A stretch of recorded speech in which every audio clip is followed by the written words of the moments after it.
ஓம் சாய்ராம். நல்லது நினைப்போம், நல்லதே நடக்கும். சாயை உணர்ந்தவங்களோட வாழ்க்கை எப்படி இருக்கும்? அவங்க எப்படிப்பட்டவங்களாக இருந்தாலும் சரி, இதுக்கு முன்னாடி அவங்களோட வாழ்க்கையில் என்ன நடந்திருந்தாலும் சரி, இல்லை எப்பேற்பட்ட தவறுகள் செய்திருந்தாலும் சரி, பெரியவங்க சின்னவங்க அந்த மாதிரி வேறுபாடுகள்லாம் கிடையாது. எந்த வயசாக இருந்தாலும் சரி, சாய் வாழ்க்கையில் வந்துட்டார், ஒருத்தங்களோட மனசில் வந்துட்டார், சாயை உண்மையாக புரிஞ்சுக்கிட்டா, அதாவது சாயை உண்மையாக புரிஞ்சுக்கிட்டா, ஒரு குருவாக ஏற்றுக்கிட்டு அவரோட வார்த்தையை, ஒவ்வொரு வார்த்தைகளையும் ஒருத்தர் முழுசாக புரிஞ்சுக்கிட்டா அவங்களோட வாழ்க்கை எப்படி இருக்கும், அதை விட முக்கியமாக அவங்களோட மனநிலைமை எப்படி இருக்கும், மனநிலை எப்படி இருக்கும் அப்படிங்கிறத தான் இந்த பதிவில் நீங்கள் கேட்க போகிறீங்க. ஒரு சாய் பக்தர் அவரே அவரோட நிலை, அவரோட மனநிலையை அவர் பாட்டு பேசியிருக்காரு. ரொம்ப அற்புதமான விஷயங்களை. இதையெல்லாம் நம்ம எழுதி வச்சியெல்லாம் பேச முடியாது. மனசில் அந்த உணர்வு வந்தால் மட்டும்தான் பேச முடியும். சத்தியமாக என்னால் கூட இவ்வளோ அழகாக அவரோட உணர்வை என்னால் சொல்ல முடியாது. என்னோடய உணர்வை கூட நான் வெளிப்படுத்த முடியலை. ஆனால் அவர் ஒரு எதர்ச்சியாக சாதாரணமாக பேசுகிற மாதிரி பேசினார். அதை ரெக்கார்ட் பண்ணியிருக்காரு. அதை உங்களுக்கு நான் ப்ளே பண்ணுறேன், கேளுங்க. உங்களோட மனநிலை எப்படி இருக்குது, சாய் உங்களோட வாழ்க்கையில் வந்ததுக்கப்புறம் உங்களோட மனநிலை எப்படி இருக்குது அப்படிங்கிறதையும் இந்த வீடியோ முழுவதுமாக கேட்டதுக்கப்புறம் நீங்கள் இந்த வீடியோவுக்கு கீழே இருக்க கமெண்ட் பாக்ஸில் சொல்லுங்கள்.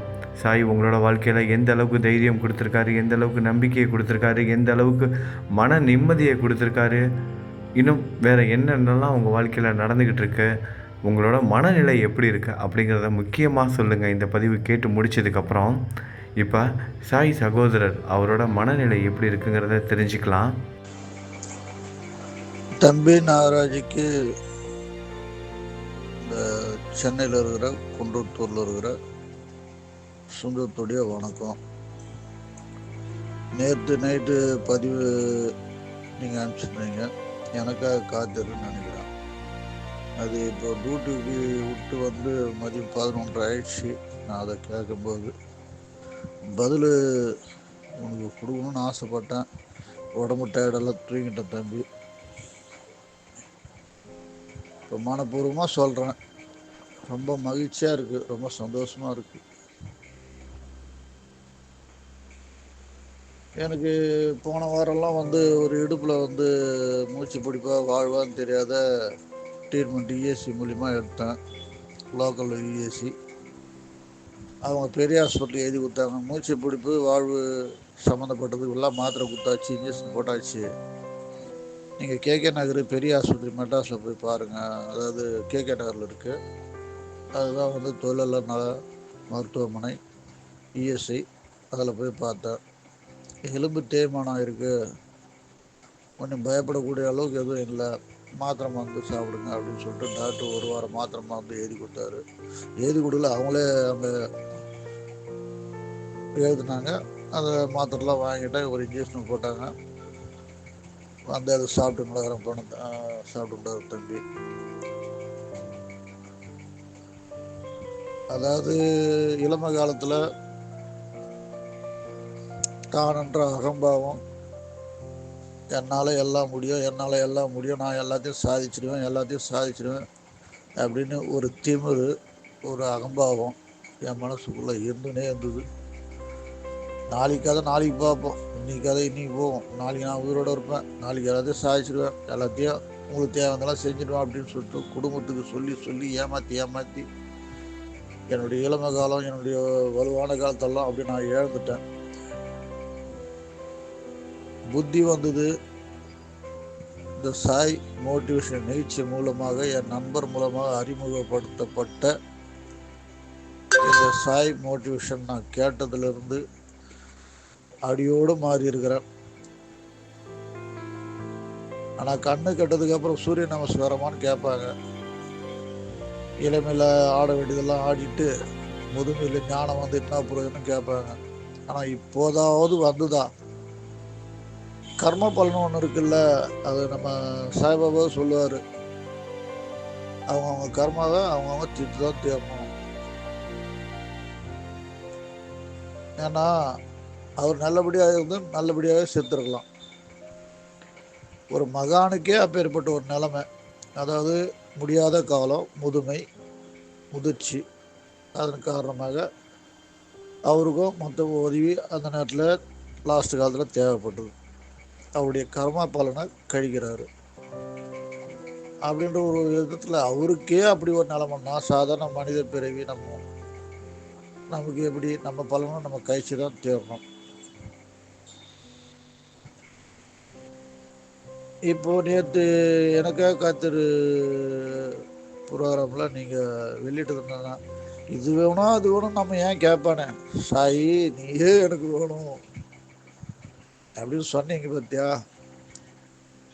கும்புறதுலேயே நான், அதாவது சாமி கும்புறதுலேயே வந்து படிப்படியாக எப்படி கும்பிடணும்னு சொல்லிட்டு இந்த நிகழ்ச்சி மூலிமா தான் நான் படிப்படியாக கற்றுன்னு வந்தேன். அதாவது முன்னெல்லாம் போனேன், சாமி எனக்கு இது வேணும் அது வேணும் அதாவது ஏதோ என் மனசில் என்னென்ன தோணுதோ அதெல்லாம் கேட்பேன். அது நிறைவேற்றி கொடுக்குறாங்க.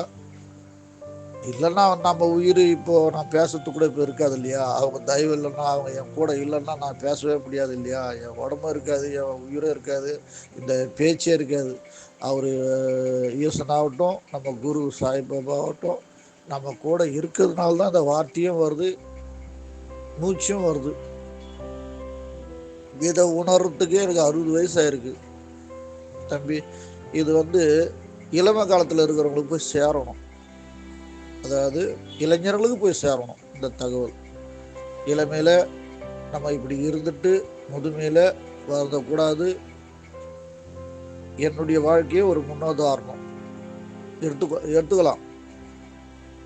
வார காலத்தில் நான் சேர்த்து வச்சுருந்தா இன்றைக்கி நல்லபடியாக உக்காதுன்னு இன்றைக்கி நான் வேலைக்கு போகாத என் உடம்பு இந்த மாதிரி ஆகிப்போச்சு, எலும்பு தேய்மானம் சொல்லிட்டாங்க, நான் வீட்டில் உட்காந்து வேலை செய்யலாம், அதாவது ஓய்வு எடுக்கலாம் அப்படின்னு சொல்லிட்டு நான் சம்பாஷை பார்த்து வச்சு ஓய்வு எடுத்துருக்கலாம். ஆனால் இன்றைக்கி நான் ஓடி சம்பாஷம் என் குடும்பம் பிழைக்கிற நிலைமையில் இருக்குது. இந்த எலும்பு தேய்மானம் இந்த 60 வயசில் வந்தோம், அங்கே போய் 24 ஹவர்ஸில் நிற்கிற வேலை, என்னுடைய பெட்ரோல் பங்க் வேலை நிற்கிற வேலை. இதை விட்டு மாற்றி நான் வேறு தொழிலும் செய்ய முடியாத ஒரு சூழ்நிலை. ஏன்னா தொழில் இதுவாகி போச்சு. இதுக்கப்புறம் எந்த தொழிலுக்கு நான் போக முடியாது. எங்கே போனாலும் படிப்பு கேட்பாங்க. அந்த காலத்தில் நான் 5ஆம் கிளாஸ் ஃபைலை வச்சுக்கிட்டே நான் இந்த அளவு ஜெயிச்சு வந்தது பெரிய விஷயம்.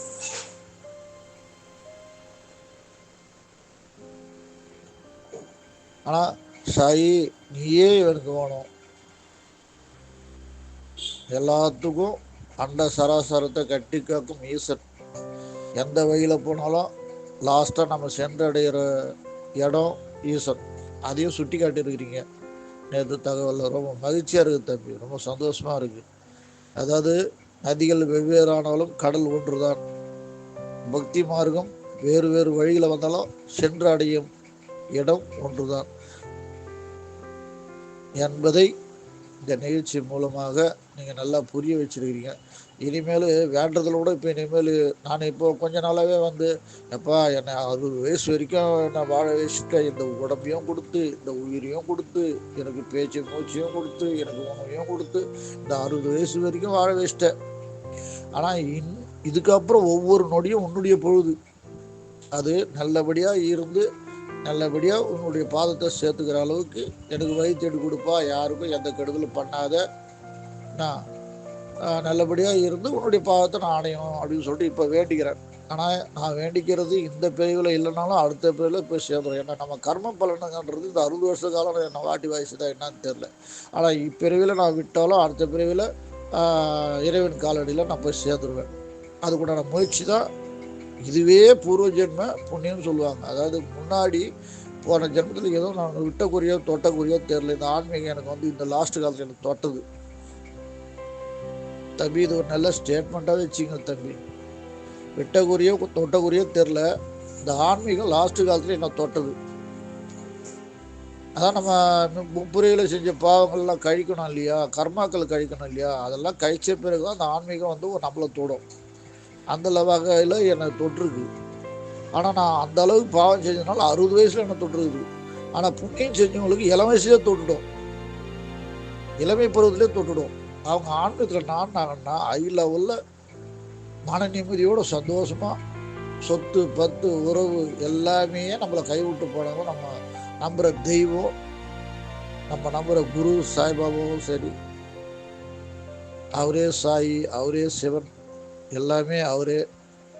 சிவனாக நினைத்தால் சிவன், குருவாக நினைத்தால் குரு, எல்லாம் அவரே. இந்த பாதையில் நம்ம போனோம்னா நம்மளுக்கு முக்தி நிச்சயம். மனசு சாந்தி அடைவது நிச்சயம். தம்பி, ரொம்ப நல்லா நிகழ்ச்சி போய்கிடுது தம்பி. சந்தோஷம், மிக்க மகிழ்ச்சி. ஓம் சாய்ராம். நிறைய பேசணும்னு இருந்தேன், என்னால் முடியல.